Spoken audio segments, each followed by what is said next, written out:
The Glove of Darth Vader. By Paul Davids and Hollis Davids. Book 1 of Jedi Prince. The adventure continues. It was an era of darkness, a time when the evil empire ruled the galaxy. Fear and terror spread across every planet and moon. Emperor Palpatine, the imperial dictator, reigned, aided by his second-in-command, Darth Vader. Together they tried to crush all who resisted them, but still the Rebel Alliance survived. The Rebel Alliance was formed by heroic men, women, and aliens, united against the Empire in their valiant fight to restore freedom and justice to the galaxy. Luke Skywalker joined the rebels after his uncle purchased a pair of droids known as C-3PO and R2-D2. The droids were on a mission to save the beautiful Princess Leia. Leia was a Rebel Alliance leader who was being held captive by the Empire and was caught in the clutches of the evil Darth Vader. In his quest to save Princess Leia, Luke was assisted by Han Solo, the dashing pilot of the spaceship Millennium Falcon, and Han's co-pilot, Chewbacca, a hairy alien known as a Wookiee. Han and Luke eventually succeeded in rescuing the rebel princess, but their struggle against the Empire did not end there.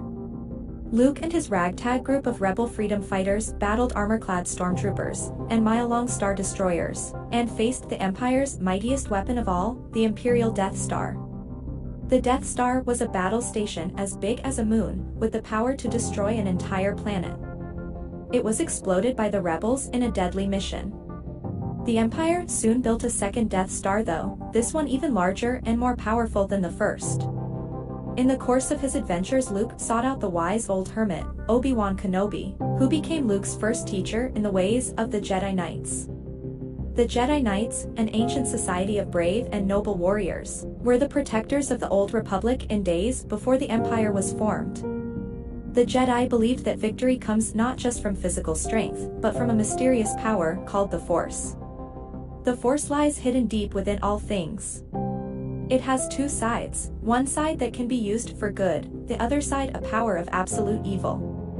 In training to become a Jedi Knight, Obi-Wan Kenobi sent Luke to study under a great Jedi Master, Yoda. From Yoda, Luke discovered some startling truths about himself. Princess Leia was actually his twin sister and his father was none other than Darth Vader. Luke learned that Darth Vader had once been a Jedi Knight, but Vader was lured to the ways of the dark side by Emperor Palpatine and then became obsessed with power and consumed with hatred. The Jedi Masters realized that it was Luke's destiny to battle his own father, or else the dark side would triumph. There were two confrontations between father and son, both of them duels fought with blazing lightsabers. Before Darth Vader's death, Luke helped his father come to the understanding that Emperor Palpatine had turned him against everyone and everything he had ever loved. Darth Vader then destroyed the Emperor, hurling him down into the power core of the Death Star.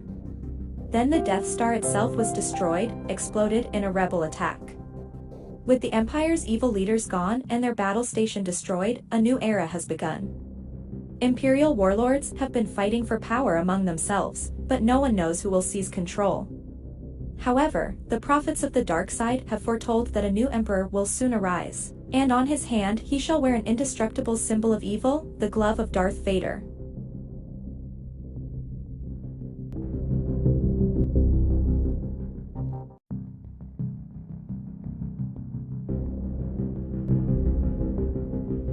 Chapter 1. Droids on a Mission.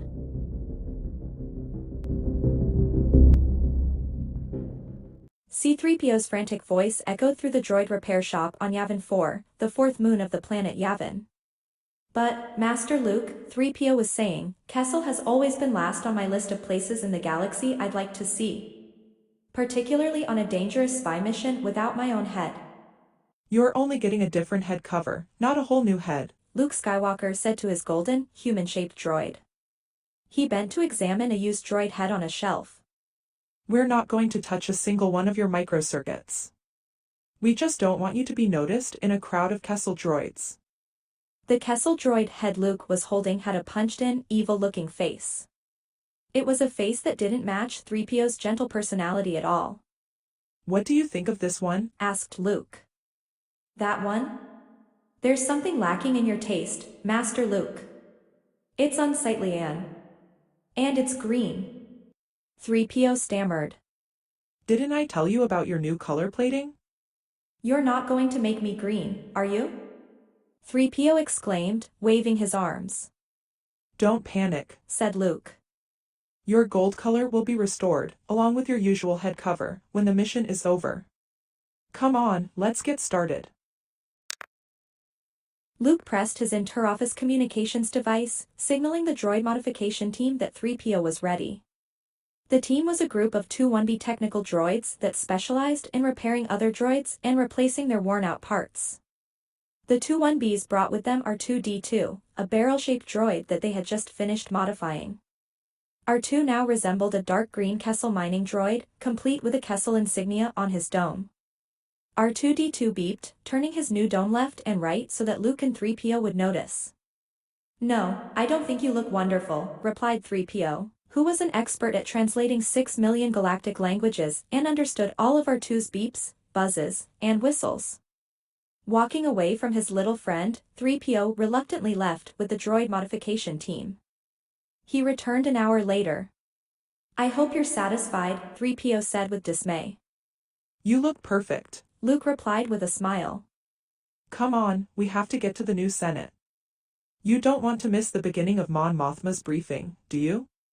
Luke walked toward the door quickly, thinking to himself how fortunate the Alliance was to have a distinguished and brilliant woman like Mon Mothma as its leader.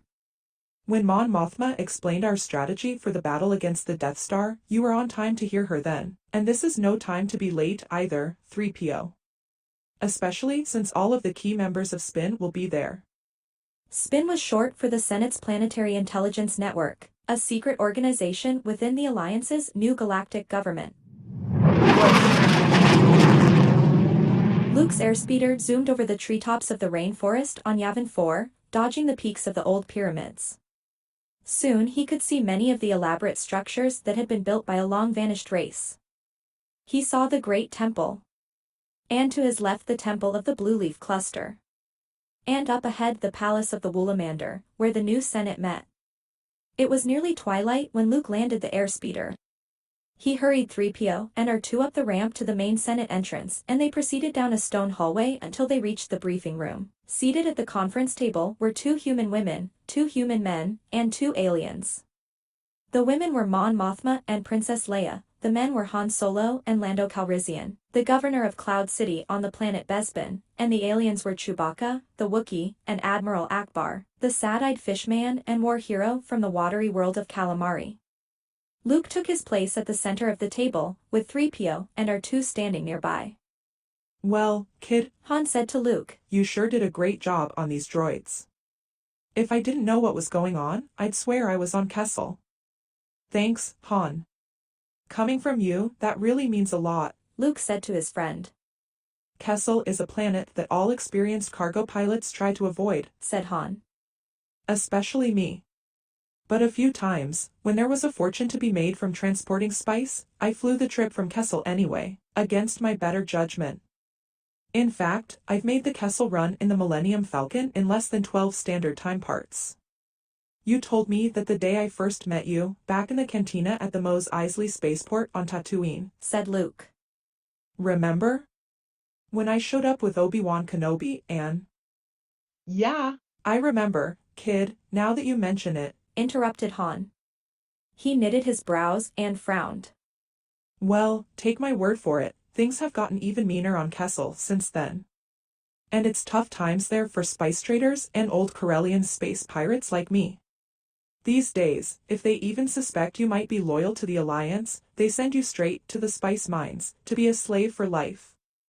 Which brings us to the urgency of the Kessel mission, Mon Mothma said strongly.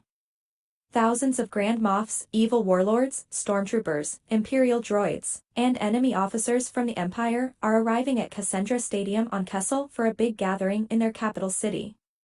She turned to R2-D2 and continued. R2, your data banks now contain information on every important Imperial who might be at that meeting, including all those who may have ambitions to become the new leader of the Empire. You also have data on the prophets of the dark side. There seems to be much controversy about the latest prophecy of the supreme prophet of the dark side, Cadden. Mon Mothma touched a button on the conference table console and a hollow projector flashed Kaden's words in midair. After Palpatine's fiery death, another leader soon comes to command the Empire. And on his right hand he does wear the glove of Darth Vader. A menacing silence fell over the briefing room.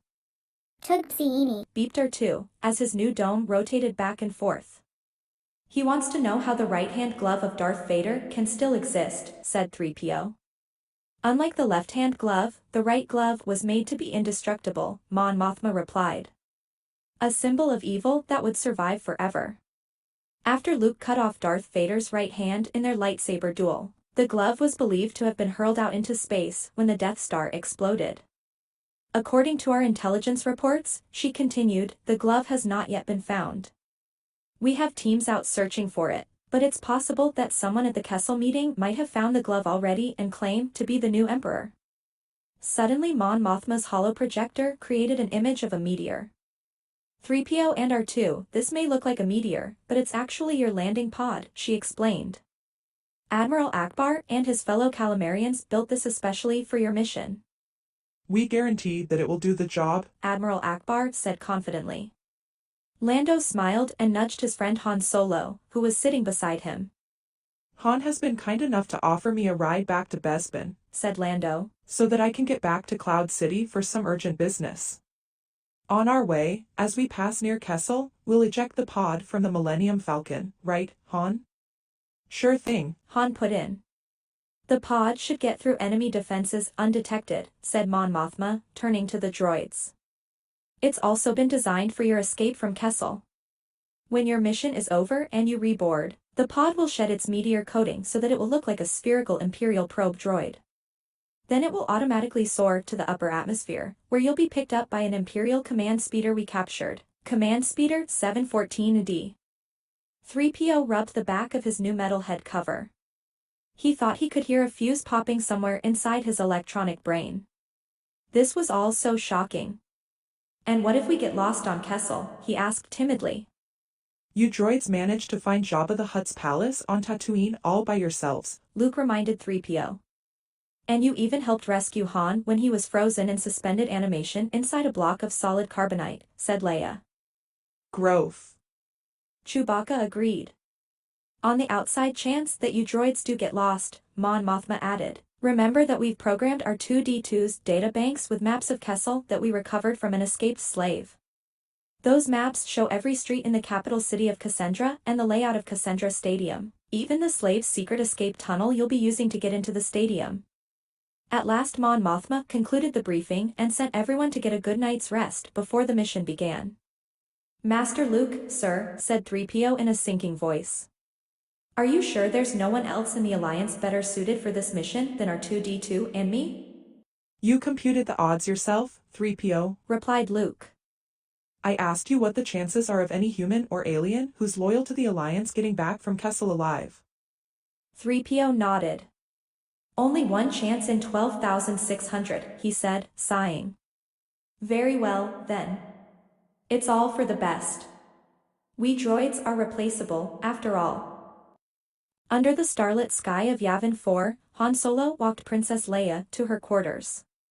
Your Highness, said Han. After Chewie and I drop off the droids in the meteor pod on Kessel and take Lando back to Cloud City, well, I don't know exactly how to put this. I'm not planning on coming back for a while. But, Han, Princess Leia protested, you know how important you are to Spin. Maybe so, but Lando's offered me a lease on a piece of sky near Cloud City. I've always dreamed of having a place of my own, and I figure it's about time Chewie and I built my dream sky house. Can't you put it off until we know what's going on with the new Emperor? Asked Leia. Princess, there's always something important that seems to come up before I can take care of my own dreams. Time is running out. And a man's got to do what he's got to do. If that's the way you want it, Han, Leia said, not quite understanding him. She turned away. I'm going to miss you, Princess, said Han, taking her hand. May the Force be with you.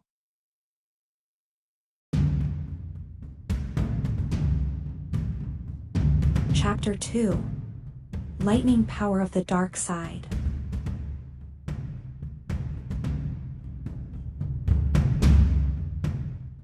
As the Millennium Falcon came out of hyperdrive and slowed below light speed, Han and Chewie deliberately navigated into the heart of a huge electrical storm in Kessel's outer atmosphere.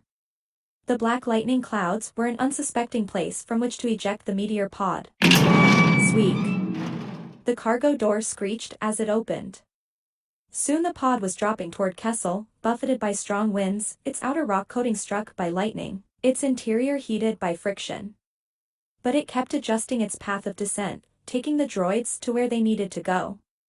The worst part for 3PO and R2 was the landing. The meteor pod bounced into a rocky mountainside, rolled into a few bushy Kesselian trees, and finally came to a stop within an easy walk to the hidden entrance of the slaves' escape tunnel. The pod's hatch door opened and the two disguised droids emerged to face the looming mountains set against an eerie pink sky. The electrical storm had ended. "I'm certainly glad droids don't get dizzy, or I wouldn't be able to stand up for days," said 3PO. He glanced at their pod. "Look, R2, our meteor pod looks like just another boulder against the craggy terrain. It should be safe here until we return. That is, if we return." They found the underground passageway, and 3PO pushed away the rocks that concealed the entrance. Soon they were heading into the tunnel, which had a faint luminous glow from the many spice-covered rocks. In the semi-darkness, 3PO asked R2 to project Mon Mothma's holographic map of the tunnel interior. "That's upside down," 3PO exclaimed. "Honestly, you don't expect me to stand on my head to read that map, do you?" R2 flipped his projection so that the map was right side up.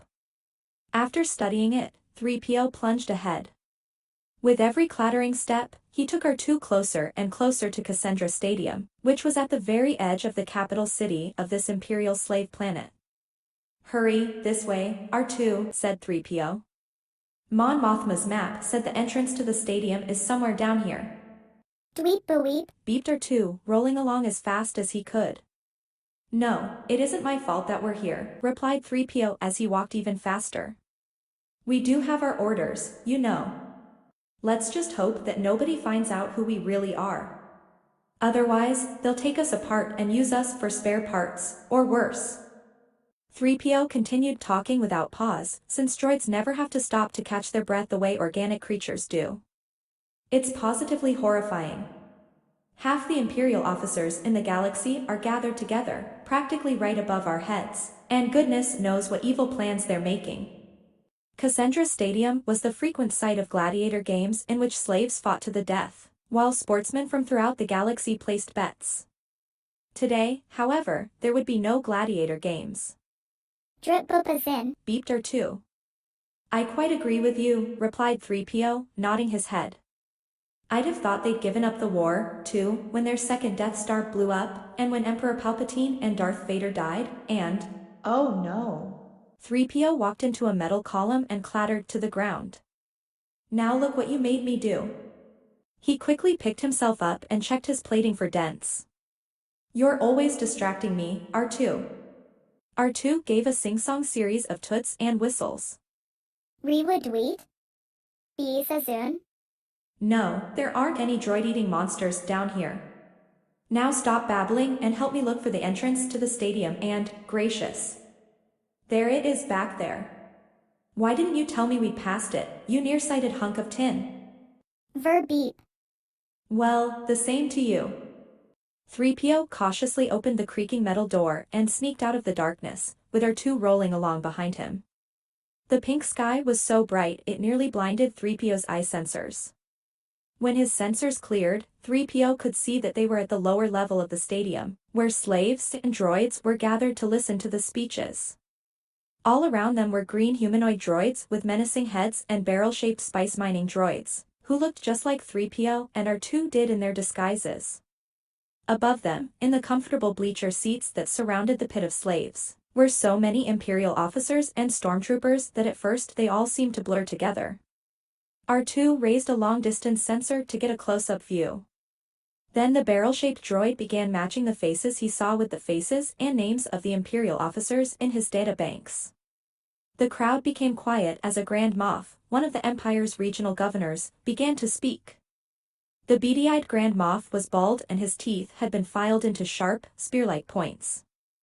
I am Grand Moff Hissa, he announced, just as R2 figured out who he was. and to my fellow Grand Moffs, and to the Grand Admirals, other officers, stormtroopers, bounty hunters, slave lords, and slaves, I bid you all dark greetings. We have gathered here today to mark a new beginning, He continued, puffing out his chest proudly to display his brown uniform. The destruction of our latest Death Star was but a temporary setback. The rebels have yet to see the full fury of our power and our might. We are developing even more advanced weapons, and when we are done, we shall rule the entire galaxy and crush the Rebel Alliance. As he listened, 3PO whispered to R2. Oh, dear, I certainly don't like the sound of this. No, I don't like the sound of this at all. The Central Committee of Grand Moffs has summoned you all here for this meeting to announce our new leader, said Grand Moff Hissa in a bellowing voice. Even though Emperor Palpatine is dead, his line continues. For many years you have heard rumors that the Emperor had a son. But our departed Emperor and the Central Committee of Grand Moffs always denied those rumors, for reasons of imperial security. However, today I am authorized to inform you that the Emperor did indeed have a son who shall be our new chosen one. The stadium was filled with gasps of shock and surprise at this revelation. The Emperor's son has lived among you on Kessel for many years now, keeping his true identity a carefully guarded secret, Grand Moff Hissa continued. And now at last the time has come for the Emperor's son to take his rightful place as heir to the Empire. Who is the Emperor's son? Shouted a Grand Admiral. There was a suspenseful moment of silence. Then a huge, black door suddenly opened, and a tall mutant dressed in black came out to face the gathering. Friends of the Empire, Grand Moff Hissa announced, I present to you the son of Emperor Palpatine, Trioculus, the Supreme Slave Lord of Kessel. But instead of cheering, a frightened hush crept through the crowd at the sight of the new ruler. Trioculus was known to be a ruthless and merciless slave lord, one who had sent many slaves to their deaths. 3PO could see that Trioculus looked powerful and threatening. But he was surprised that he wasn't ugly like Darth Vader and Emperor Palpatine had been. In fact, Trioculus was almost handsome. Except for one thing. Two of Trioculus's eyes were right where 3PO expected them to be, on either side of his nose. However, it was Trioculus's third eye, right in the middle of his forehead, that made him look rather unusual. 3PO bent down to talk quietly to R2. A mutant, part human, part alien, he said. Quite surprising. I've certainly never heard any gossip that Emperor Palpatine had a son by a three-eyed alien woman. Have you? From R2's beeps and buzzes, 3PO quickly learned many things he had never known before. For instance, R2's databanks revealed that some old Imperial stormtroopers did believe that the Emperor had had a son with 3 eyes, a son who lived on Kessel. However, when the Rebel Alliance had investigated that story, no evidence had ever been found. Now, however, the Alliance would have to investigate the situation again. R2's rapid beeps revealed more about Trioculus, information from Mon Mothma's secret Alliance files on the slave lords of the Kessel spice mines.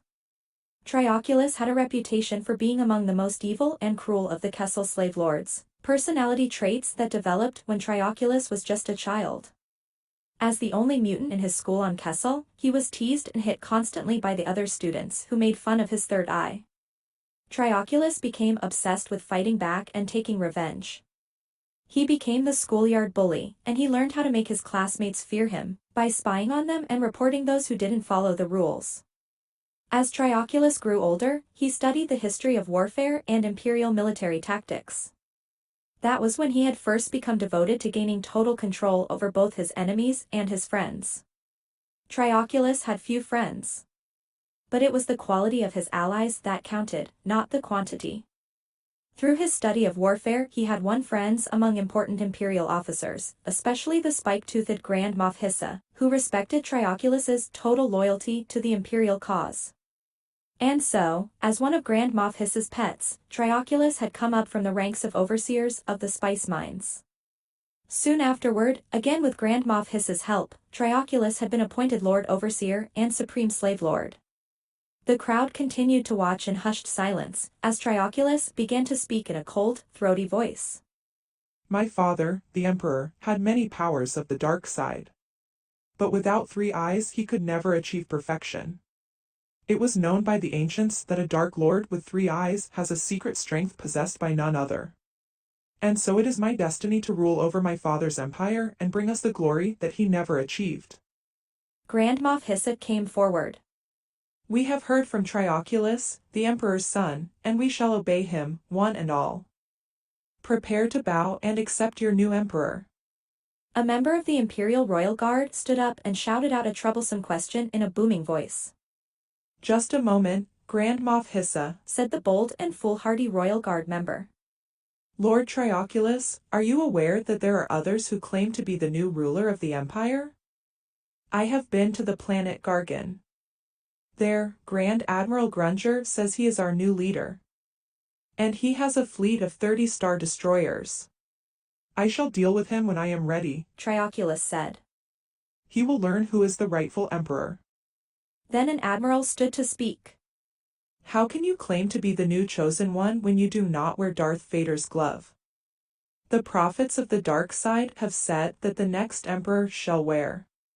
As the emperor's son, shouted Trioculus, it is through my blood that I rule, not with some glove. But the prophets of the dark side are powerful, declared the member of the Imperial Royal Guard.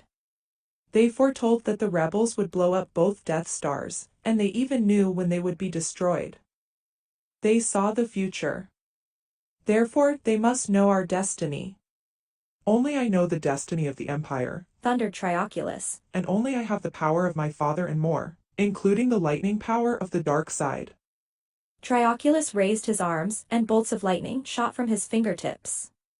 The lightning crackled in 2 directions, striking both the member of the Imperial Royal Guard and the Grand Admiral who dared to question him.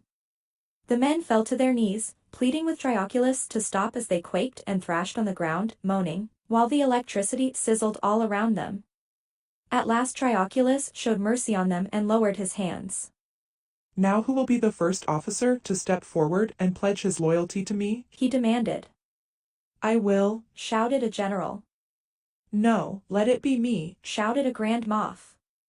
He rushed forward to be the first to bow down before Trioculus, and Trioculus accepted him. After Trioculus listened to the officers pledge their vows of loyalty, he raised his arms, turned his back, and left through the huge black door. Grand Moff Hissa followed him. Throughout the stadium everyone was talking about what they had just seen. I think we'd better get out of here, R2. 3PO turned to look for the little droid. Hey, wait for me, he said, noticing that R2 was already heading back toward the entrance to the underground passageway. 3PO hurried to catch up with R2. As they approached the door to the tunnel, they saw that it was surrounded by stormtroopers, and the stormtroopers were bolting it shut.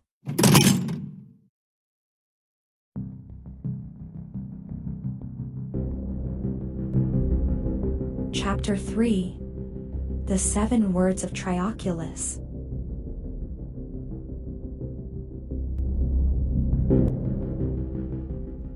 Trioculus, surrounded by stormtrooper bodyguards, departed from Cassandra Stadium with Grand Moff Hissa. He was also accompanied by MD5, his droid with a narrow head and shining eyes. They rode in an armored landspeeder limousine to the large, black metal palace where Trioculus had lived since his promotion to Lord Overseer and Supreme Slave Lord of the Spice Mines. Upon their arrival, MD went directly to the huge kitchen to warn Trioculus's chef to complete the preparations for the celebration banquet. Soon Trioculus and Grand Moff Hissa were joined by a small, select group of Grand Moffs loyal to Trioculus and a Grand Admiral from the planet Gargan. Together they sat at a very long banquet table while a servant brought in trays filled with Walladen meat, a delicacy that was reserved only for the Imperial ruling class and forbidden to stormtroopers and slaves. Walladen meat was especially prized because it was thought to be a source of strength. Walladens were huge whale-like creatures, mammals that lived only in the oceans of the watery planet Calamari. They were highly intelligent and wise, and it was against the laws of Calamari to kill them. Still, a huge, illegal Walladen hunting operation existed in Calamari's waters. In fact, even though Waladans were an endangered species, there were more Waladan hunters on Calamari than ever before, led by Captain Dunwell, a trusted friend of the Central Committee of Grand Moffs. After Trioculus and his guests finished their dinner and while dessert was being served, Grand Moff Hissa announced that the new emperor had something important to tell them. The guests became silent as Trioculus, who was in the place of honor at the head of the table, stood and drew himself up to his full, towering height. He spoke 7 words. "Find me the glove of Darth Vader," he said in a booming voice. Then he stared at them with his third eye, causing his loyal officers to shudder. Grand Moff Hissa understood the difficult task before them. The Central Committee of Grand Moffs had declared Trioculus to be the new emperor. But if someone else found the glove and wore it, then Cadden, the supreme prophet of the dark side, might declare that Trioculus was not the rightful heir to the throne and should be deposed.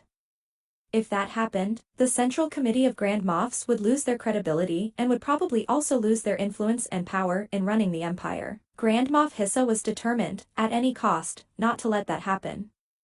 In fact, all friends and allies of the Central Committee of Grand Moffs were being notified immediately that if any of them found the glove, he or she should notify Trioculus and turn it over to him at once. To the other Grand Moffs, Hissa said, "We have heard our leader's words, and we shall do as he says. From each of your planets you will send out probe droids to search for the glove of Darth Vader. I shall send probes to search the forest moon of Endor and the space that surrounds it, scanning the area where the Death Star exploded." Grand Moff Muzzer, who was the plumpest and most round-faced of the Grand Moffs, spoke his mind. "Space is vast and the glove very small. Perhaps you expect too much of the Empire's probe droids. Probe droids can find a bomb that's no bigger than a man's hand," replied Grand Moff Hissa. "so they should have no trouble finding a glove. Especially one that is indestructible. We will need a new, secret home base," said Trioculus, turning his attention to another matter of business. "I have yet to decide where. I will now hear your suggestions." Several of the Grand Moffs squirmed in their seats. This was new to them, entirely new. Emperor Palpatine had never asked them for suggestions. A few moments passed before one of the Grand Moffs grew bold enough to speak. "I suggest the planet Tatooine," said Grand Moff Dunhausen, who wore earrings, little ornaments shaped like laser pistols. "We can take over the Mos Eisley spaceport." Trioculus dismissed the idea immediately. "That useless planet where Jabba the Hutt died? Do you think I want the Empire to waste its time eliminating sand people like the Tusken Raiders and those 2-bit traitors, the Jawas?" There was a longer silence before the next suggestion came.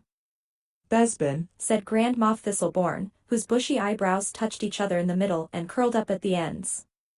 "Let's take over Cloud City." Trioculus sneered.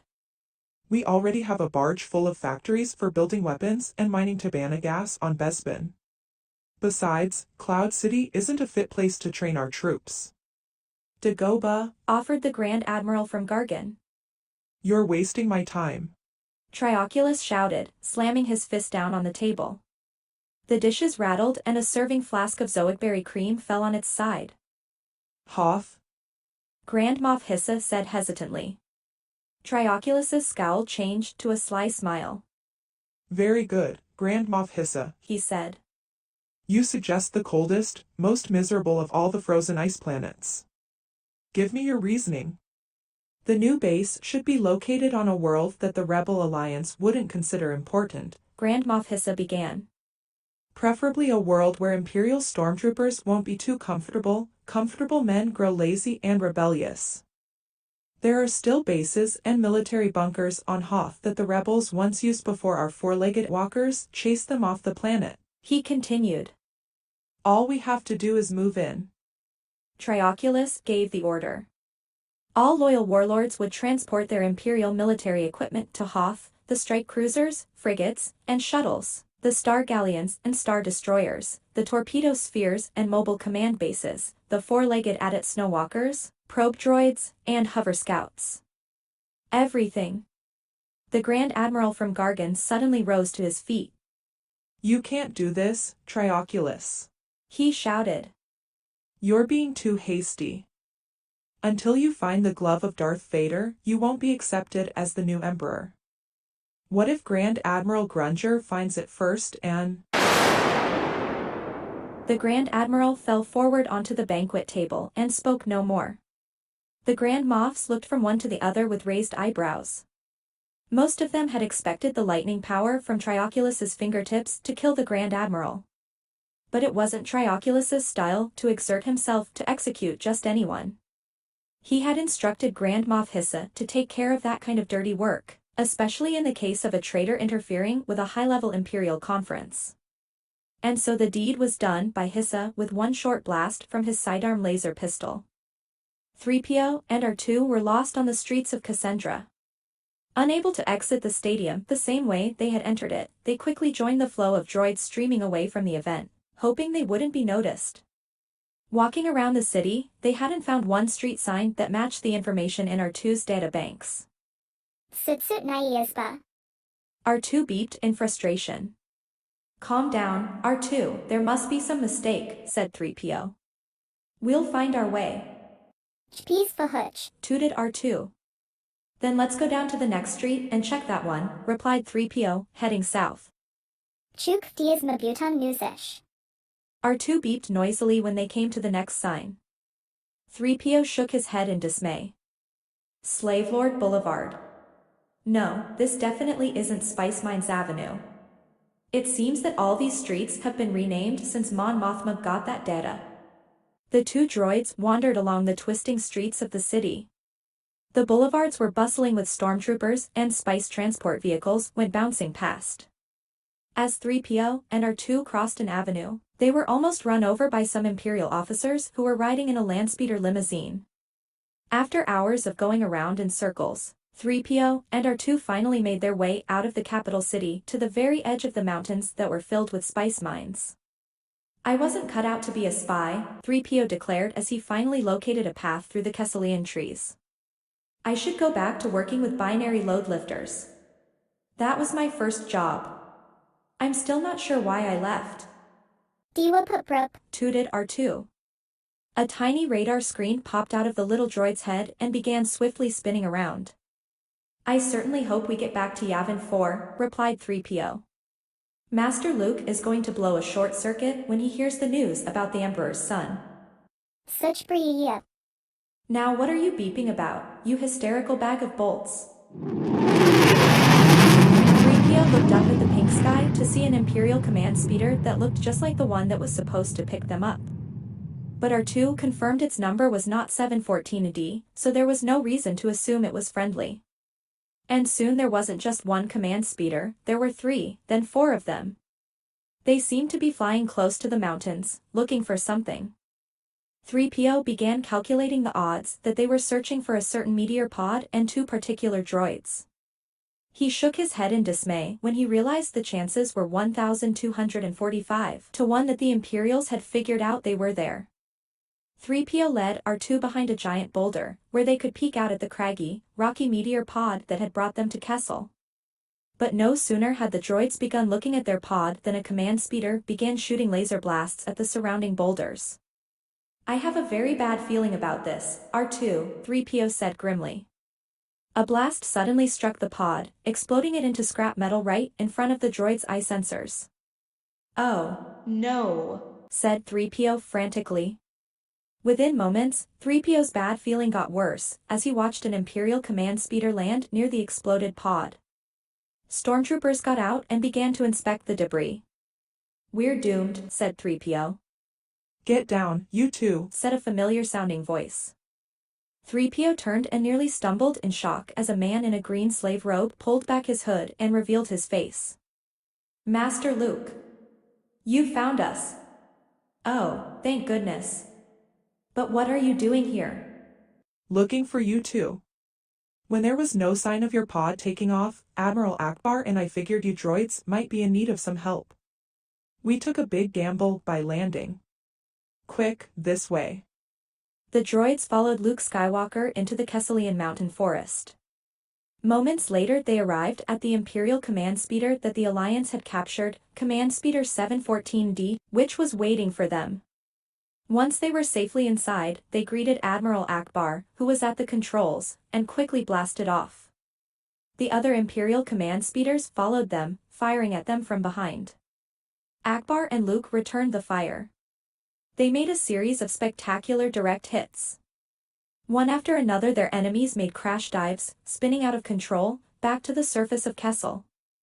As their spaceship soared away from the outer atmosphere of Kessel, R2's radar screen popped up and spun around quickly. He beeped urgently. "Oh, dear," said 3PO. "R2 definitely doesn't advise that we chart a direct course back to Yavin 4. He's spotted Imperial probe droids directly in our path."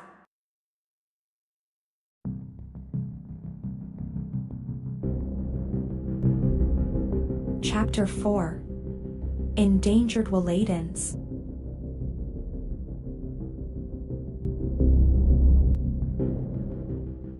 Hundreds of probe droids with claw-like arms searched through space for the glove of Darth Vader.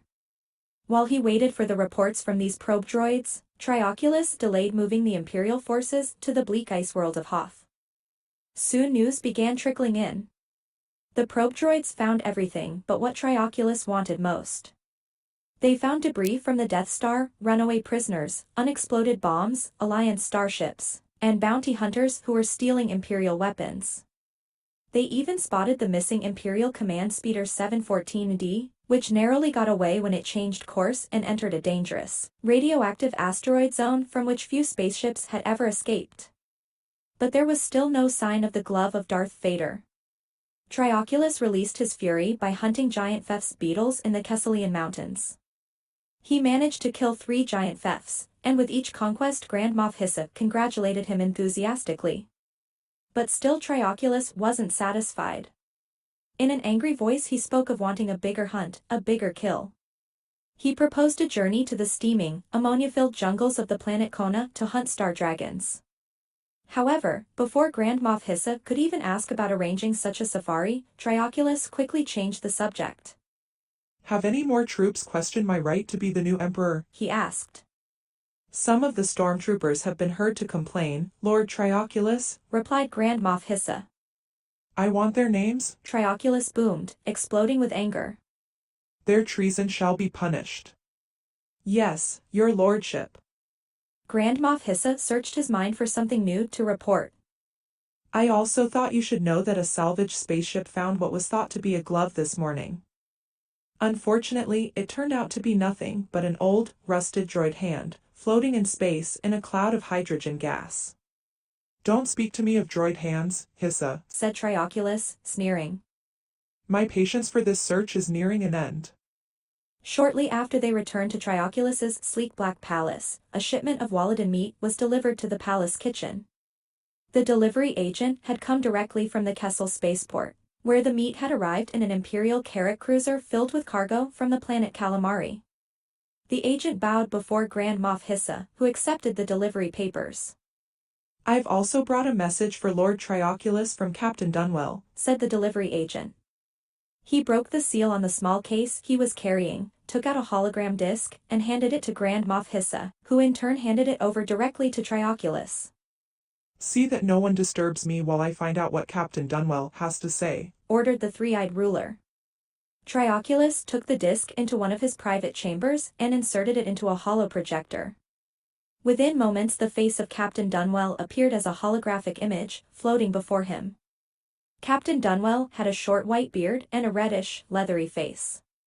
He wore a blue naval uniform with shiny buttons and rows of medals. "Dark greetings, Lord Trioculus," he began. "Here, beneath the oceans of Calamari, I have made an astounding discovery. The Central Committee of Grand Moffs instructed me to contact you directly about this matter. As you may know, I have always been a loyal friend of the Grand Moffs. I urge you to come to see me on Calamari at once, at the Waladan Processing Center. Your lordship will not be disappointed." Beneath the oceans of Calamari, Leviathan, the huge, white leader of the Waladans, swam to the newly created Waladan graveyard. In just a few years, the bones of so many Waladans had been dumped there by Captain Dunwell's Waladan hunters, that the seafloor in that region was now white. Leviathan beheld the jagged rim of a crater just beyond the seaweed forest. Even from afar he could hear the dreaded machines churning in the huge underwater building at the bottom of that crater. The building was known as the Waladan Processing Center. Leviathan knew all too well that it was here where Captain Dunwell and his walrus-faced crew of Aqualish aliens killed the Waladans that they captured. There were now many young Waladans who had no mothers to nurse them. And there were many older Waladans who used to swim the oceans of Calamari freely, who now hid, fearing for their lives, in the darkness of undersea caves. Swishing his great tail fin, Leviathan felt an invisible fire burning within him as he remembered the many learned and wise Waladans who were now gone forever. No longer would they teach or sing songs, there was nothing left of them but their bones. Leviathan knew he had to save his endangered species before it was too late. Just then a bright yellow light flashed behind Leviathan. He had been targeted. They were coming for him now. The mighty Waladan turned in the water and saw the huge new vessel, the biggest Waladan hunting submarine ever built, tracking him, following him with his every dive. Leviathan raced for his life, his huge heart pounding fast. There was a roar behind him and the water swirled with foam. A great suction was pulling at his tail, suction as if from a whirlpool. Swimming as he had never swum before, he sailed into the seaweed forest and down into a wide coral cave. There he hid until the death machine had passed by. Then Leviathan swam toward the domed city of Aquarius, the undersea center of civilization on Calamari. He had to find someone who could help the Waladans, and soon. Aboard Command Speeder 714D, the recently installed shield that protected the spaceship against radioactivity did its job. It helped Luke and Admiral Akbar navigate safely out of the dangerous asteroid zone, where they had maneuvered to get away from the prying eye sensors of the Imperial probe droids. We'll go to Calamari, Luke, Admiral Akbar said as he programmed the command speeder on an automatic course toward his home planet. When we get there, we'll transfer our 2D2's spy data about Trioculus and the Imperial officers into a computer that will analyze it. But Mon Mothma and Princess Leia are waiting for that information now, said Luke. At the moment we're likely to be spotted by Imperials if we fly near Yavin 4. Explained Akbar. We'll wait on Calamari for a while, then send a Calamarian cargo cruiser on ahead of us with the coded data. When we get to Calamari, 3PO asked anxiously, will there be time for R2 and me to be modified back to our usual-looking selves at the droid repair shop in the domed city of Aquarius? Are you sure that's what you want, 3PO? Said Luke with a grin. I'm sort of getting used to you being green and mean-looking. Honestly, Master Luke, sometimes your sense of humor astounds me. A short time later, when they came out of hyperdrive in the region of Calamari, Admiral Akbar contacted Pisces Base, one of the Calamarian cities, on a platform that floated on the ocean. He alerted Pisces that Imperial Command Speeder 714D was a friendly ship of the Alliance and requested permission to land. From Pisces Base, Admiral Akbar took Luke, 3PO, and R2 aboard a Calamarian shuttle submarine that was heading for the domed city of Aquarius. Though there were many other cities on platforms above the waters, the domed city of Aquarius was the only one that was located entirely under the sea. It was encased in a gigantic bubble, with the lower half containing rocks, coral, canals, and seawater, and the upper half containing air. In Aquarius, air breathers and water breathers lived above and below one another, in a spirit of brotherhood and equality. The Calamarian shuttle sub approached the domed city and entered the wide undersea tunnel entrance. Then it surfaced inside the bubble and docked. As the spy mission team disembarked, Admiral Akbar stopped suddenly. Luke wondered what was wrong. Finally, Akbar said, "Listen to that sound, it's a Waladan song." Luke noticed it, too. It was a faint, haunting melody, echoing between the tall buildings on both sides of the biggest canal in the city. Making his way through the crowd, Akbar led Luke and the droids toward the canal. There they saw Leviathan, his big white hump sticking out of the water. Admiral Akbar was one of the few air-breathing fishmen who understood Waladan songs. As Leviathan sang about how the Waladans were threatened with extinction because of Captain Dunwell's new Waladan hunting submarine, the Admiral hung his head in sorrow. Wise one of the Calamarian seas, said Admiral Akbar. You have my solemn promise that I will do everything I can to save you and your valiant species. Tell him he has my promise, too, Luke Skywalker added.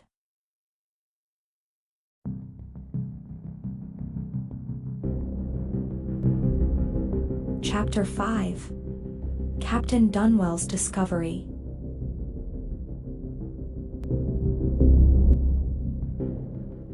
Intent on learning what Captain Dunwell had found, Trioculus left for Calamari in an Imperial strike cruiser that had been modified to travel both in outer space and undersea. Soon after the strike cruiser penetrated the atmosphere of Calamari, it plunged underwater.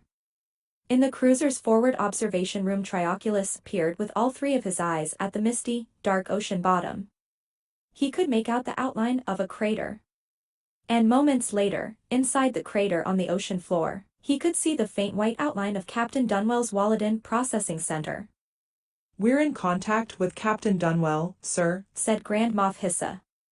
He's planning to greet you with a 30 laser cannon salute and a military procession.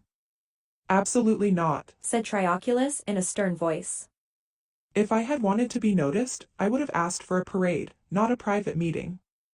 As you wish, my emperor.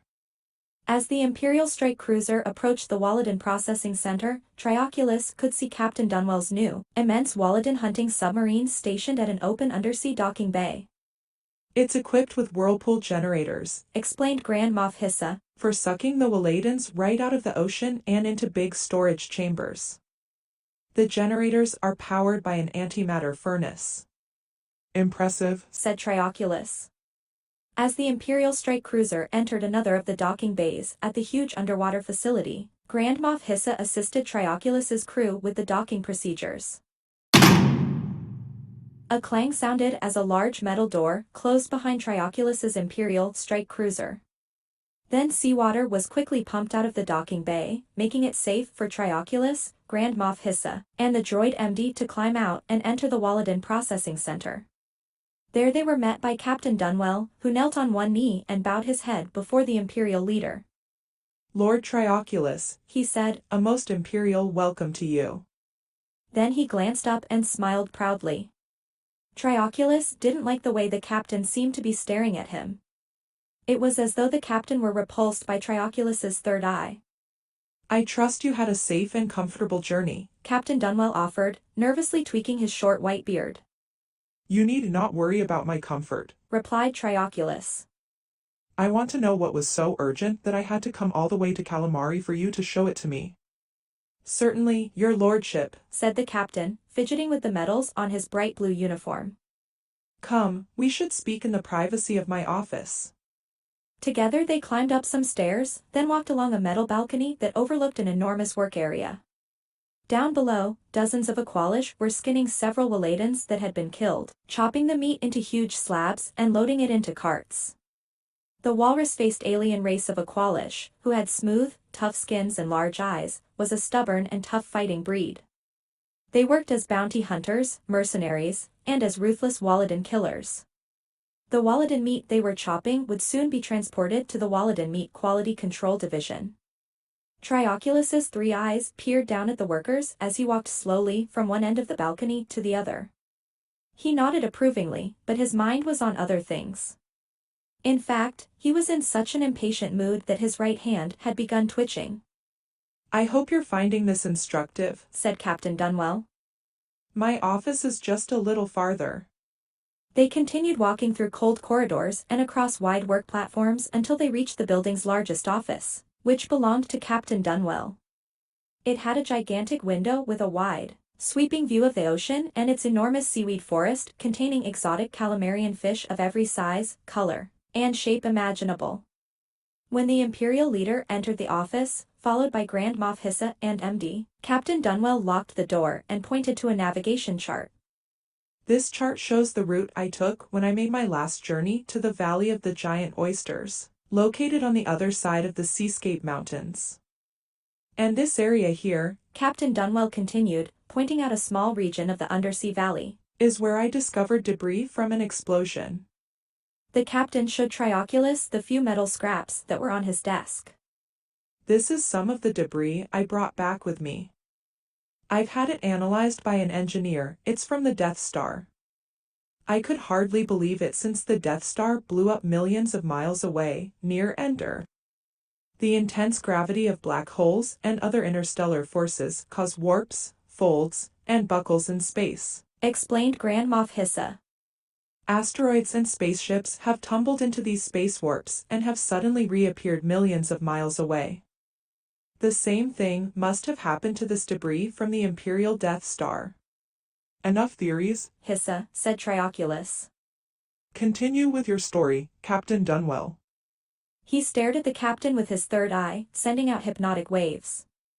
A stare like that could make a man very truthful.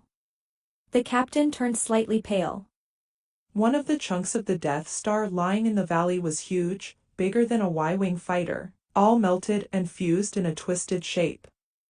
It was too large to bring back in the vessel I was in, so I suited up and examined it on the ocean floor. I tried to blast a hole in it, but my small laser couldn't do the job.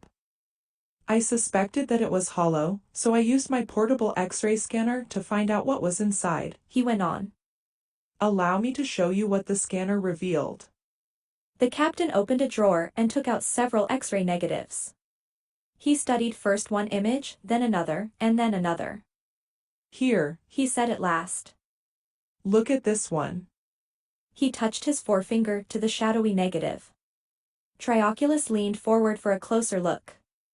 Shutting his two lower eyes, he stared at the image with his third eye. The spot that Captain Dunwell was touching showed an object that seemed to have 5 fingers.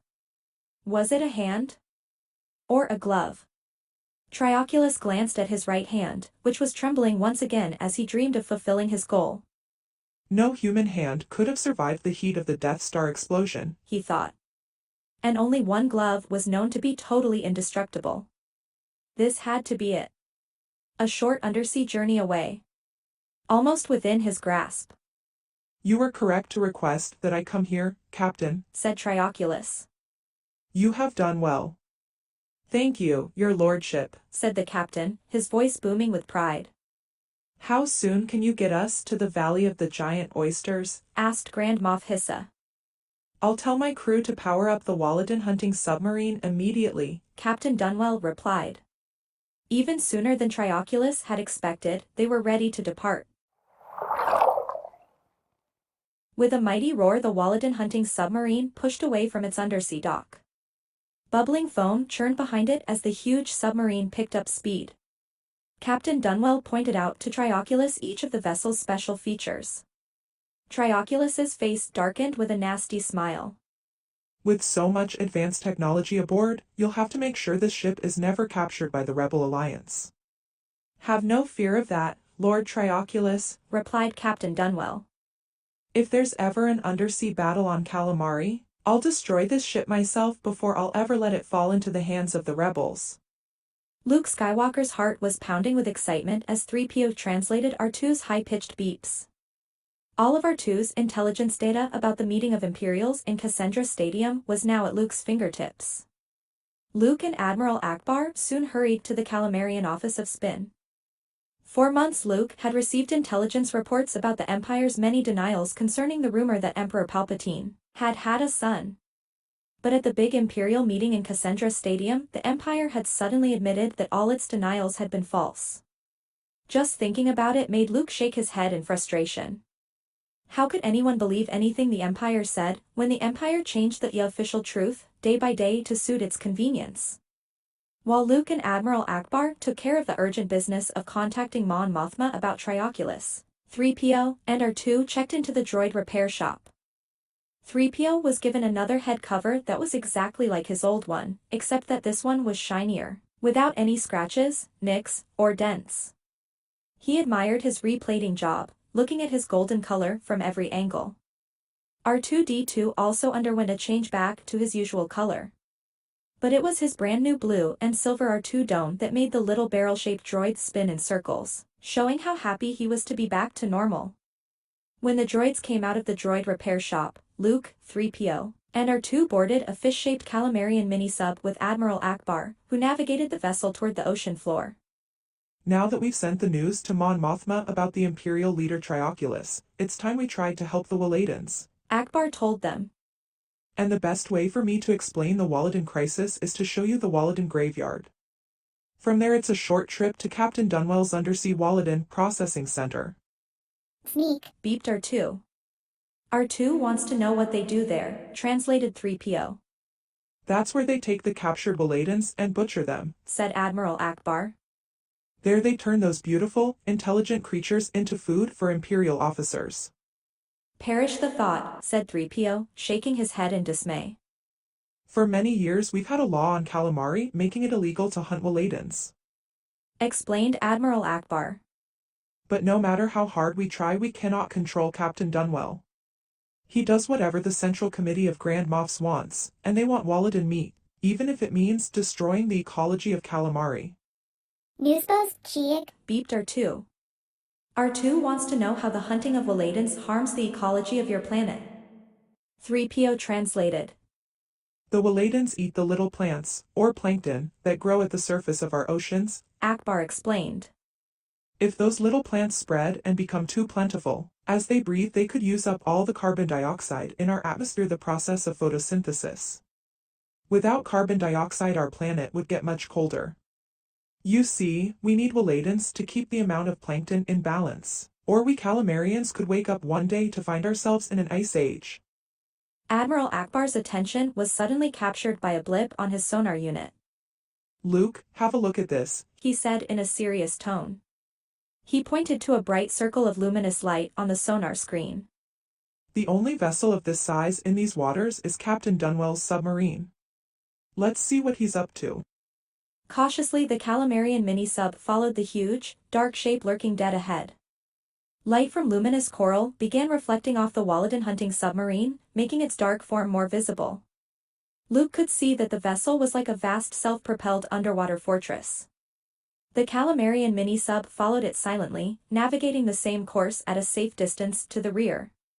The small size and efficient anti-sonar system of the Calamarian mini-sub made it almost impossible for an enemy to detect, except at very close range. In the cramped cabin Luke Skywalker watched through the front porthole. 3PO was tightly strapped into the rear seat, beneath the emergency navigation controls, and R2 was pushed up against the golden droid's knees. Luke could see the white form of Leviathan leading a group of Waladans away from the path of the dreaded submarine. Then he choked with horror as he saw a swirling mass of foaming dark water, like an undersea tornado, moving straight toward Leviathan. Admiral Akbar struggled to control his little sub as it vibrated wildly in the churning water. Luke watched as Leviathan tried to escape, but the whirlpool caught hold of Leviathan as the old white Waladan fought for his life. The suction pulled Leviathan backward, tail first.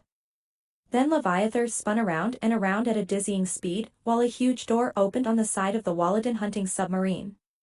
In a few moments Leviathan was sucked through the door and he vanished from sight. As the metal door slammed shut, claiming its prize catch, Luke could hear a dull thud pounding through the waves. This is a very sad day for Calamari, said Akbar, shuddering. Without Leviathan the Waladans haven't a chance now. Luke's mouth fell open as he saw another Waladan trapped in the whirlpool. The Waladan fell into the swirling hole, tumbling and twisting, then was quickly trapped inside another storage chamber. Then a third Waladan was trapped. And a fourth. Akbar abruptly pushed the steering lever to the left. Their Calamarian mini-sub turned sharply away, then picked up speed. Surely there must be something we can do, said 3PO, nervously polishing his fingers. Why, they've swallowed up 4 Waladans in the last few minutes, including Leviathan. It looks hopeless, said Akbar sadly. Luke remembered all of the hopeless situations he had been in before. How many times in his life had he almost been ready to give up? But he never had. If there was any hope of saving the Waladans, they couldn't turn back now. So they kept following the Waladan hunting submarine as it went straight toward the dark seascape mountains. Luke squinted, almost losing sight of the huge vessel as the shadows of the undersea cliffs concealed it. But he could still just barely make it out in the darkening waters. It cruised toward a large passageway between 2 rugged underwater cliffs. There are no Aladins this way, destination unknown, said Admiral Akbar, wondering where Captain Dunwell was headed. It was a dangerous journey through the jagged mountains that stretched across the bottom of the sea. There were hot currents that bubbled up and shook their Calamari mini-sub, and there were falling rocks that tumbled through the water and almost crushed them. When they finally emerged from a hollow space that formed a natural tunnel in the mountain, they reached a valley unlike any that Luke had ever seen. It was bathed in the soft green light of a luminous, flowery vine forest. Every few moments there were glints of color sparkling through the water, glows from alien eel creatures that lived and thrived in the depths of the Calamarian Ocean. He stared in wonder at the eels and at the huge gleaming pearls, hundreds of them, inside the open mouths of the giant oysters on the valley floor. Luke didn't know what surprised him more, the number of oysters or their size. Any one of them was large enough to swallow him with one quick bite. But the pearls and slithering eel creatures weren't all that was gleaming.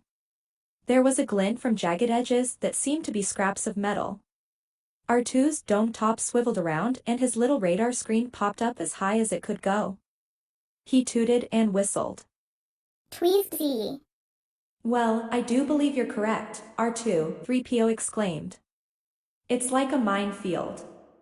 There are pieces of metal debris everywhere. It looks like something exploded, said Admiral Akbar. Luke, can your R2 unit examine a piece of metal and determine its atomic structure? Fizuk, squawked R2. Affirmative, sir, 3PO explained.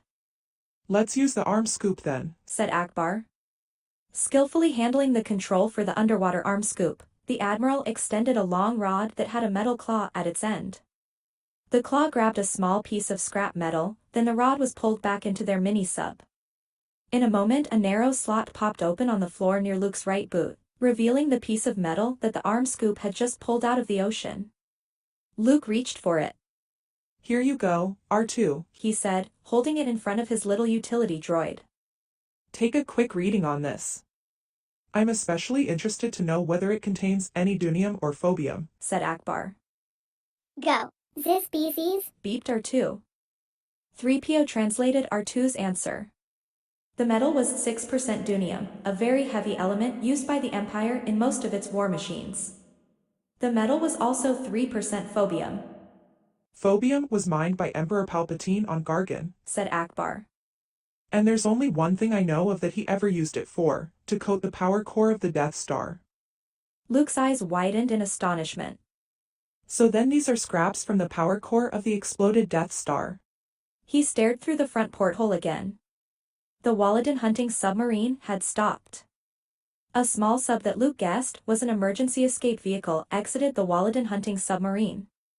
But now it was being used for exploration, not for escape.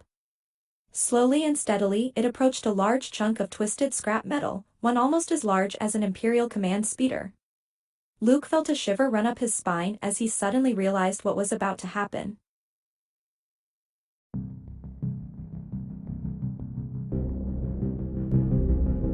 Chapter 6. 10 minutes to self-destruct.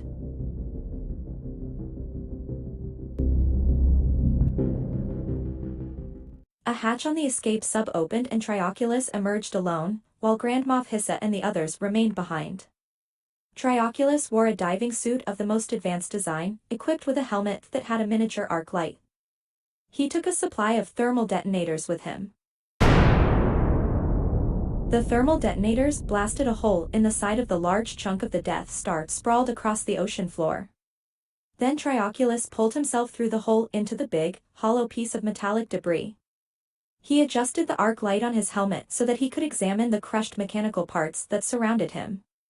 He found a large lump that looked like the remains of a melted energy dish.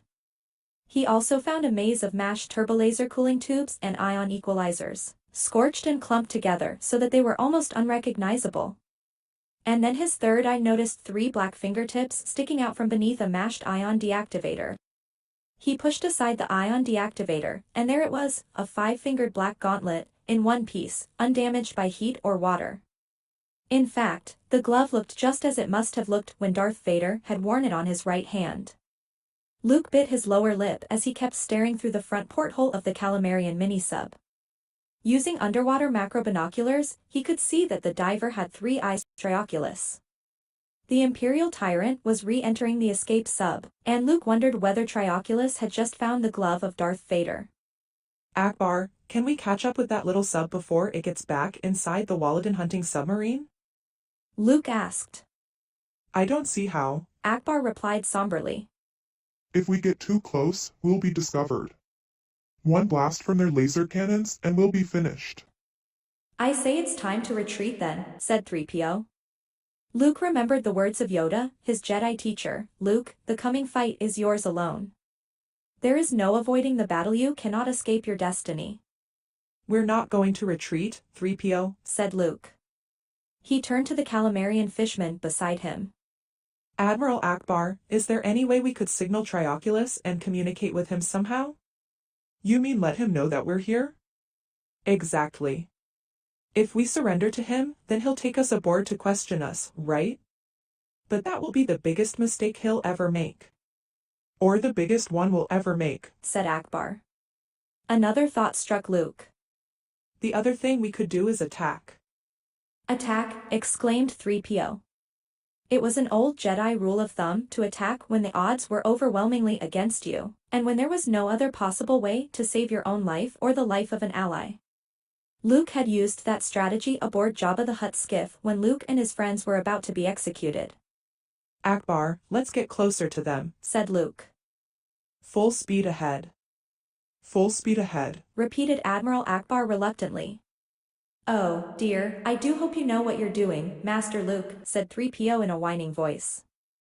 Don't say I didn't warn you. Admiral Akbar pushed hard on the overdrive booster, making their Calamarian mini-sub go at maximum speed. Their sub lurched forward in the water, then the power suddenly failed. It was totally dark. I tried to accelerate faster than we can go, triggering a systems shutdown, said Akbar. 3PO, reach up and put your hand on the emergency control lever just above your head. And yank hard. 3PO did as he was told. The backup generator turned on, and an emergency steering unit popped out of the ceiling, practically landing in 3PO's lap. Just push up on that red knob, 3PO. Akbar continued. Pushing as instructed, said 3PO. Oh, dear. Now just hold it steady and steer us on a straight course. The main pilot control should automatically switch on again in about 1 minute. But I haven't the faintest idea how to pilot this thing, 3PO protested. It's easy, even a housekeeping droid could do it, said Akbar. Just hold that red knob steady. 3PO tried his best, but the Calamarian mini-sub tilted on its side, then flipped upside down and plunged straight for the bottom. Then, just seconds before it was about to smash on some rocks, he pulled it out of its nosedive. Siege. Nuchurch. Beeped R2 frantically. Well, you tried to steer it, then, if you think you're so smart, said 3PO. Oomph. Even a housekeeping droid could do it. At that moment the main pilot control switched back on and Admiral Akbar took over once again. If I could make a suggestion, Master Luke, said 3PO, I really think we ought to head back. We can return to see the sights down here some other time. Skunnaku. Squealed R2. Yikes, shouted 3PO. A giant squid. He was right. Luke glanced out the front porthole and saw a squid larger than any he could ever have imagined. It had long, writhing, twisting tentacles with big, grotesque suction cups. The squid jetted through the water just overhead and past them. Suddenly the Walloden hunting submarine created another whirlpool, which churned like an angry tornado, going right toward the squid. The squid was caught in the whirlpool, but then so was the Calamarian mini-sub. Around and around they spun, tumbling and falling as they felt the whirlpool sucking them through the opening of a storage chamber right along with the giant squid. Oh, no, shouted 3PO. Master Luke, we're doomed. No one aboard the Walloden hunting submarine even realized that the Calamarian mini-sub had been sucked into the hold, along with the giant squid. The crew members were more concerned with a game that had just begun, a gambling game known as Sabak. Sabak was a card game that had become very popular in the casinos of Cloud City on Bespin, and now it was played by both humans and aliens on dozens of planets. A few Aqualish with big tusks began the game, and soon they were joined by others, as they crouched in the main corridor not far from the decompression chamber. But the game wasn't going smoothly. The Aqualish began growling and pushing, calling each other cheaters and opening their mouths, flashing their teeth and tusks, even spitting at one another. Trioculus, whose body had just returned to its normal pressure, came out of the decompression chamber. With his black uniform properly in place again, he turned his attention to the glove of Darth Vader. The droid MD had cleaned away the grime and then brought the black glove back to his master, whose right hand trembled as he reached for it. Trioculus put the glove on slowly, regally, like a king setting a crown on his head. An image of Darth Vader flashed into Trioculus's mind, and at that instant the evil of Vader seemed to pour through him like a sudden surge of power from the dark side.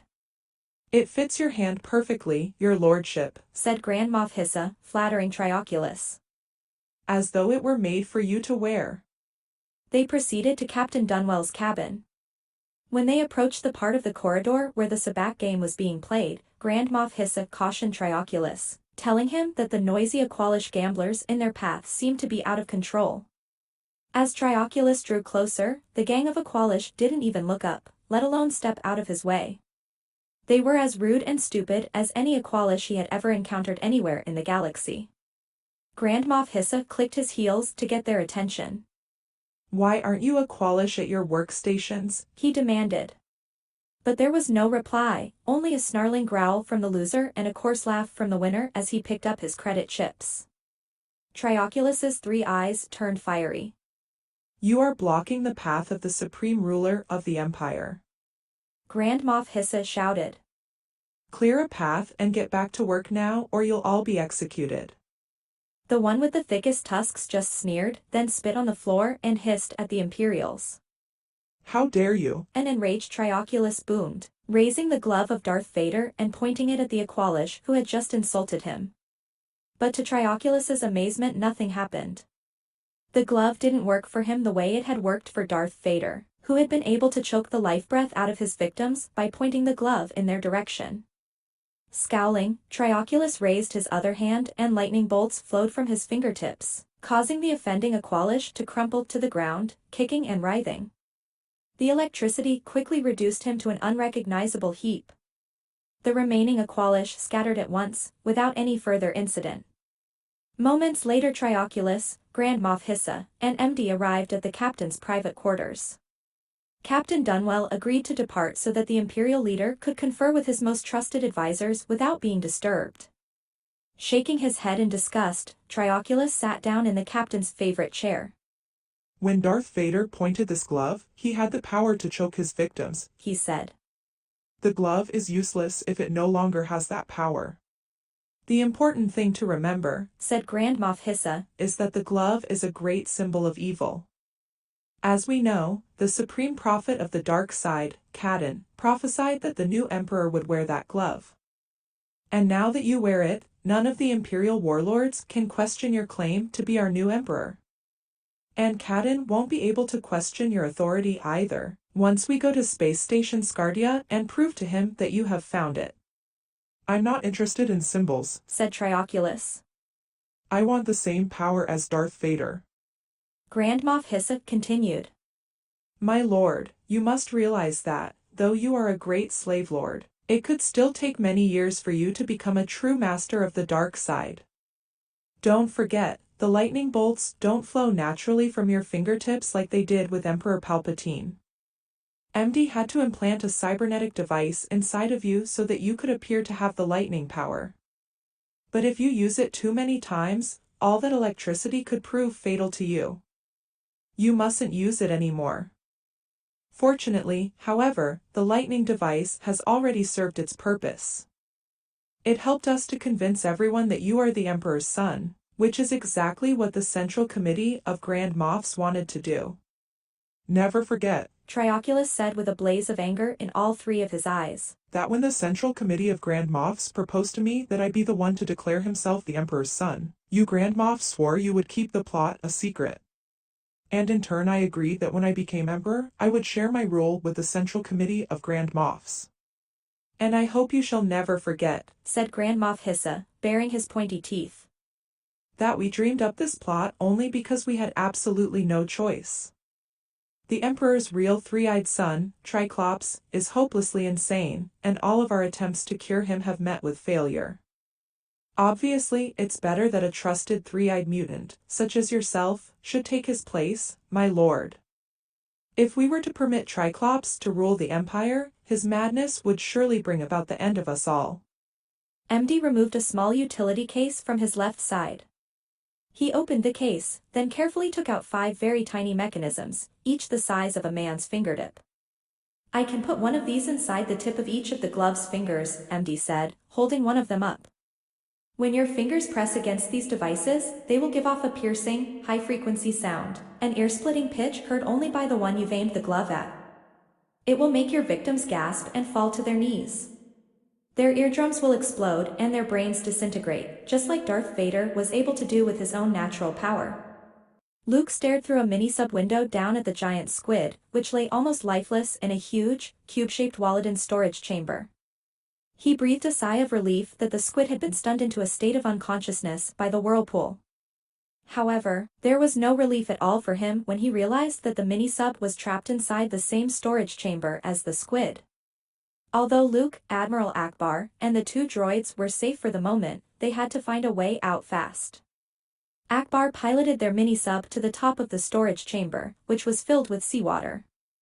Then he attached their sub magnetically to a hatch that led into the main corridor of the Walloden hunting submarine. R2 sent an electronic signal that caused the hatch to pop open. Good work, R2, said Luke. Admiral Akbar, I think you should wait here and be ready in case we need to make a quick escape. Moments later Luke, R2, and 3PO walked cautiously down the corridor. Passing several other Walloden storage chambers, they looked down into them and saw a trapped Walloden in each. Then they saw the chamber where Leviathan was imprisoned. Leviathan was flapping his tail aimlessly, moaning sadly. Luke spied Captain Dunwell, who was standing alone, armed with a standard blaster, staring down at Leviathan. Luke recognized Dunwell immediately from the wanted holograms that Akbar had projected for him. The captain was stroking his beard. He was deeply disturbed because he had overheard the conversation between Trioculus, Grand Moff Hissa, and MD. Captain Dunwell had deliberately bugged his own quarters with hidden microphones. And Trioculus, in his haste to find a private place to talk, had forgotten to have Grand Moff Hissa check for any listening devices. The captain now knew some very dark and dangerous secrets. But what should he do with this information? As Captain Dunwell glanced up, he suddenly noticed Luke, 3PO, and R2. He pulled out his blaster and fired 2 short blasts, one of which struck R2 and sent the little droid spinning around and around in a circle. Luke instantly drew his lightsaber. He struck the blade against Captain Dunwell's blaster, and the weapon tumbled out of the captain's hand. Who are you? The captain demanded. And how did you get on board this ship? I'm asking the questions and giving the orders now, Captain, said Luke. And here's order number 1. You're going to find us a computer terminal so we can hook up with this ship's master control system. A computer terminal won't do you any good, replied the captain. You could never decipher our data codes. I seriously doubt that our 2 here will have any problem with your codes, said Luke. Kill me if you want. But I'll never help you. Using a Jedi mind trick that Obi-Wan Kenobi had taught him, Luke looked Captain Dunwell straight in the eyes and said, You've mistaken us for your enemies. I've mistaken you for my enemies, a dazed Captain Dunwell repeated in a soft voice. You wanted us to come here so we could help you. I wanted you to come here, said the captain. We're supposed to check your master control, said Luke, continuing to use his Jedi mind power. Now take us to a computer terminal quickly. I will take you to a terminal. The captain led them up one corridor and down another. Finally, he showed them to a computer terminal. R2, said Luke, hook into this terminal and figure out how to crack the communication code. Then instruct the ship's master control to open the doors to the Walloden storage chambers. Let all the Walladens free. R2 extended a little metal arm and hooked himself into the computer terminal. You fool, said Captain Dunwell, recovering his senses. you think that little utility droid of yours can crack a code I spent 3 years creating? Audiobook tweet. Beeped R2. He says you underestimate him, Captain, said 3PO. He says Darth Vader's codes used to be much more complicated than yours, and it never took him more than 15 seconds to figure those out. R2, I just thought of something, Luke said. Before you free the Waladans, the first thing you should do is scan the ship's databanks. Find out if this vessel has a self-destruct system. It doesn't, said Captain Dunwell. Song. Luke. Squawked R2. R2 says it does, Master Luke, 3PO confirmed. Excellent, said Luke. Find out the precise self-destruct code. Tell me when you've got it. Trioculus expects me to be back in the navigation room by now, said Captain Dunwell. If he comes looking for me and finds you, he'll destroy you instantly. Speed we. Beeped R2, rolling his dome top around to show his excitement. He has the self-destruct code, Master Luke, explained 3PO. Good droid, R2. Now punch in the self-destruct code and set the ship to blow up in. Luke stopped to think. How much time would the Waladans need to swim to a safe distance? And how much time would he, his droids, and Admiral Akbar need to get their Calamarian mini-sub away from here without being destroyed by a gigantic explosion? Give us 10 minutes, that should do it, said Luke. And if it doesn't, well then we're all history. You can't do this. Captain Dunwell protested. R2 beeped and squeaked and whirred. Bush. Sweech. R2 says yes, we can, 3PO translated. Just watch us. Siish Bajup. R2 tooted. Self-destruct is activated, Master Luke, reported 3PO. Just then alarm bells started to go off and warning lights blinked along the corridor.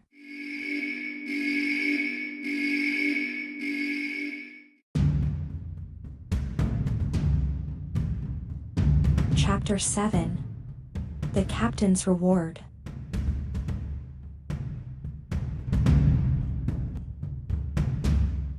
Quick, R2, said Luke.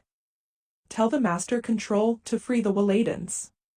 He's searching for a way to do it, Master Luke, said 3PO. He's looking and, oh, gracious, he can't find it. Keep looking, R2. We've got to save Leviathan and the other Waladans before... Suddenly Trioculus appeared down at the end of the hall. Oh, no, Master Luke, Trioculus has found us. 3PO shouted. We're doomed. Your droid has grasped your situation well, Skywalker, said Trioculus. He raised his gloved right hand and pointed it at Luke. Now prepare to die, he shouted. Luke ducked behind Captain Dunwell. Gripping the captain, Luke positioned him directly in front of the glove of Darth Vader. Captain Dunwell gasped as a high-pitched deadly sound vibration struck him. Luke then lifted the captain and heaved him, making him collide with Trioculus and toppling them both to the floor. Then Luke drew out his lightsaber. Cheap. Boo. Puss. Tooted R2.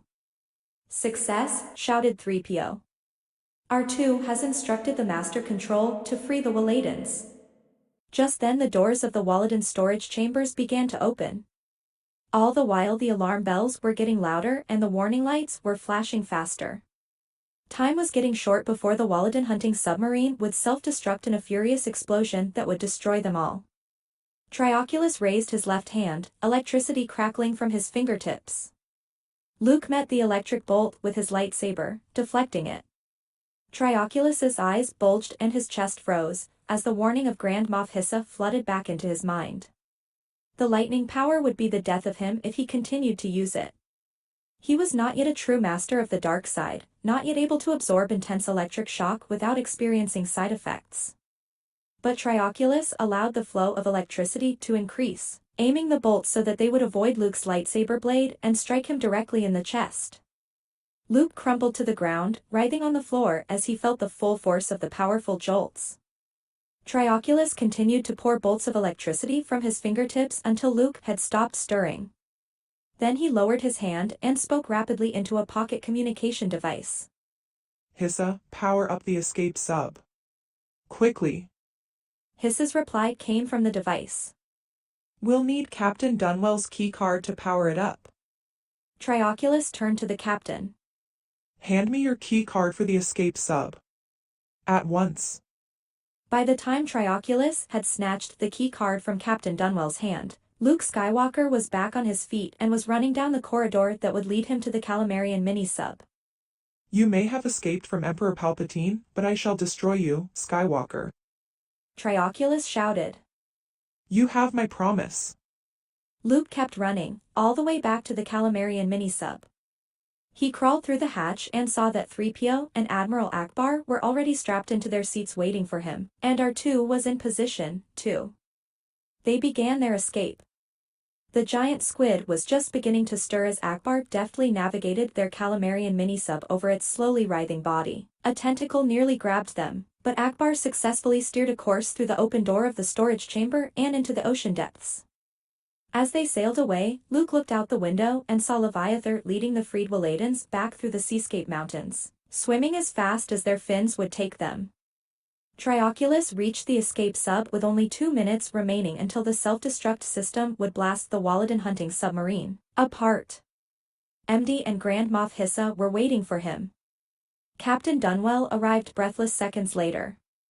Let me get aboard first so I can warm up the ion thrusters, said the captain as Trioculus inserted the key card into the lock of the escape sub's door. Just a moment, replied Grand Moff Hissa, standing in his way. No one enters the escape sub before the supreme ruler of the Empire, the true master of the dark side. Captain Dunwell turned to face Trioculus. And are you the true master of the dark side? Said Captain Dunwell without thinking. I thought a master of the dark side didn't need to rely on mechanical devices to give him lightning power or to make the glove of Darth. He stopped in mid-sentence, his face turning pale as he realized he had said too much about things he wasn't supposed to know. Out of my way, snapped Trioculus, glaring at the captain. As Trioculus began to climb into the escape sub, he felt a stabbing pain in his eyes. For a second everything went black, but then he pressed his forehead, blinked a few times, and the momentary loss of vision went away. He could see again, and he hastily strapped himself into a seat. Grand Moff Hissa climbed in, too, followed by MD.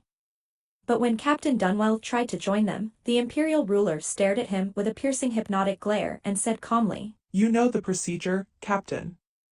In the Empire, the captain always goes down with his ship. Lord Trioculus, I led you to the glove of Darth Vader, said Captain Dunwell, nervously tweaking his beard. I thought you would show some appreciation. Is death to be my reward? I don't reward men who spy on me, Captain. Lord Trioculus, please have mercy, let me aboard. As Trioculus pointed the glove of Darth Vader at him, Captain Dunwell tried to shut out the piercing sound that suddenly assaulted his eardrums. The captain's eyes then twirled upward as he let out a hoarse gasp, fell to his knees, and then dropped to the floor. Hissa kicked the door shut and locked it. Leaving Captain Dunwell behind to die with his crew, the escape sub pushed away from the Waladan hunting submarine, making its way higher in the ocean as it sailed toward the dim outline of the undersea mountain range. Moments later the escape sub shook violently as a tremendous explosion tore apart the Waladan hunting submarine, sending scraps of scorched metal spinning through the sea in all directions. An evil smile spread across Trioculus's face as he clenched his gloved right hand into a fist. That hand no longer twitched. It now felt strong, invincible, and ready to rule the galaxy. Luke's adventure had led him back to the place where it all began, on Yavin 4, where Luke and his droids were now gathered in the Alliance Senate. They had just finished delivering a complete report to Spin on all that they had accomplished on their mission. Luke, 3PO, and R2 were congratulated by Spin, not just for their espionage on Kessel, but for their help in saving the Waladans.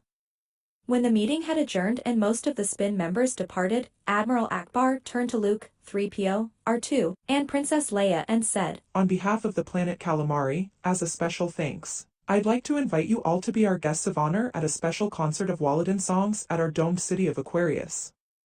Suzupajup. squeaked R2 in a scolding tone. I'm very sorry to report, 3PO said in a disappointed voice, that R2 absolutely refuses ever to return to Calamari with me again, that is, until I get a license to steer a Calamarian mini-sub. Luke laughed, remembering that 3PO's brief moments of piloting the mini-sub had almost been the death of them. However, with a little coaxing from Luke, R2 was persuaded to change his mind.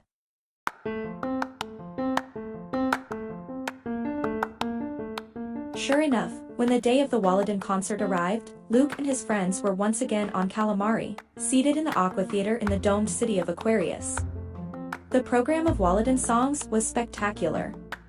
It included a water ballet, Walloden folk melodies, classical Walloden songs, and an opera Leviathan had composed that told the legendary story of how he had become the Walloden leader many years ago, by helping the Walladens survive an undersea volcanic eruption. As much as Luke enjoyed the concert, being back on Calamari made him think about those final fateful moments before the Walloden hunting submarine had exploded, when he had glanced back and noticed the Imperial escape sub departing. Had that escape sub been destroyed by the hurtling debris? Or had Trioculus survived, making it back to the planet's watery surface so that he could live to fight another day? Try as he might to forget the Imperial leader's dire threat, Luke was unable to banish from his mind Trioculus's parting words, I shall destroy you, Skywalker. You have my promise.